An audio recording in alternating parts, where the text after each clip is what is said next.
তরকারিটা দেখে নিশ্চয়ই আপনাদের জিভে পানি চলে এসেছে।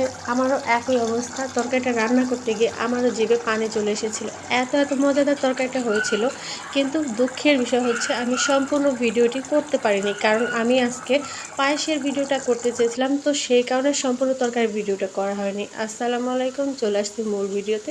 আজকে আমি পায়েস রান্না করবো। তো এখানে 2 কেজি দুধ নিয়ে নিচ্ছি।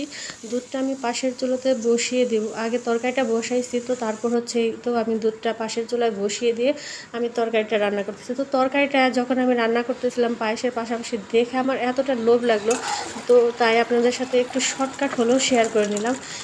এই লাউটা হচ্ছে কচি, একদম দেশি লাউ।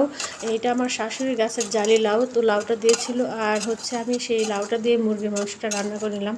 আসলে এতটুকু মানে লাউ, ছোট্ট একটা লাউ, কচি লাউ, সেই কারণে আমি মুরগির মাংসতে দিয়ে নিয়েছি। আর আমার ছেলে যেহেতু এমনিতে হচ্ছে সবজি খেতে চায় না, সেই কারণে আমি একটু মুরগির মাংসের সাথে মাঝে মাঝে লাউ, পেঁপে হচ্ছে এগুলো দিয়ে নিই। তো আজকের তরকারিটা এত মজাদার হয়েছিল, চিন্তা করার বাইরে। আমি মনে হয় 1-2 বছরের মধ্যে এত মজাদার মুরগির মাংসের তরকারি খাইনি, আজকে যেরকম মজাটা হয়েছিল।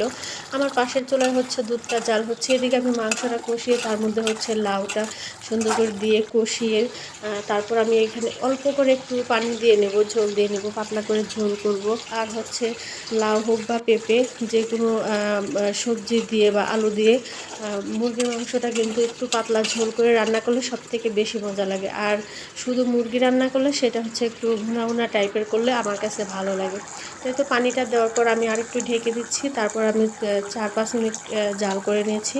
আর পাশের চুলায় হচ্ছে আমার দুধটাও হচ্ছে জাল হচ্ছে। তো দুধটা দেখি কী পর্যায়ে আছে, তো দুধটাই তো বলক চলে এসেছে।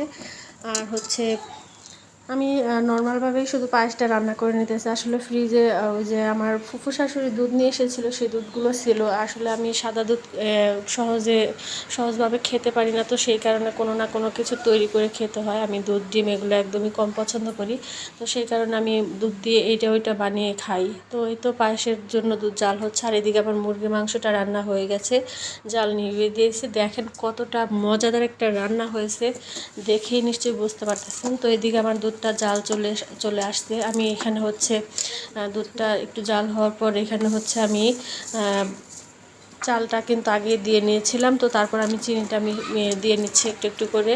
আর চিনিটা দেওয়ার পর হচ্ছে আমি আরও ভালোভাবে এটাকে জাল করে নেব, যতক্ষণ পর্যন্ত হচ্ছে চালটা ফুটে না যায় আর হচ্ছে দুধটা সুন্দরভাবে চালের সাথে মিক্স না হয়ে যায়। তো আমি সুন্দর করে নেড়েচে নিচ্ছি, আর এখানে একটু করে কিশমিশ, বাদাম এগুলো দিয়ে নিচ্ছি, আর হচ্ছে জাল করে নিচ্ছি সুন্দর করে। তো হচ্ছে আমার পায়েসটা রান্না হইতেছে। আজকে আপনাদের কাছে আমার ভিডিওটা কেমন লাগলো, যদি ভালো লেগে থাকে ছোট্ট একটা লাইক দিবেন অবশ্যই। আর কোনো সমস্যা থাকলে আমাকে অবশ্যই কমেন্ট করে জানাবেন। যেহেতু আমি নতুন পেজ খুলেছি, নতুন ভিডিও করতেছি, আমার অনেক সমস্যা থাকতেই পারে, আর আপনাদের সাপোর্ট ছাড়া আমার কোনোভাবে এগিয়ে যাওয়া সম্ভব না। এই তো এদিকে আমার পায়েসটাও কিন্তু হয়ে গেছে।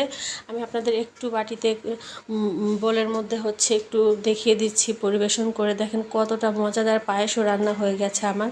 আর এই পায়েসের স্বাদটা কিন্তু খুবই মজাদার পায়েসের স্বাদ, কারণ এটা একদম খাঁটি গাভীর গরুর দুধ। আর এই তো আমার রান্নাবান্না শেষ হয়ে গেছে। সবাই ভালো থাকবেন, সুস্থ থাকবেন। আল্লাহ হাফেজ।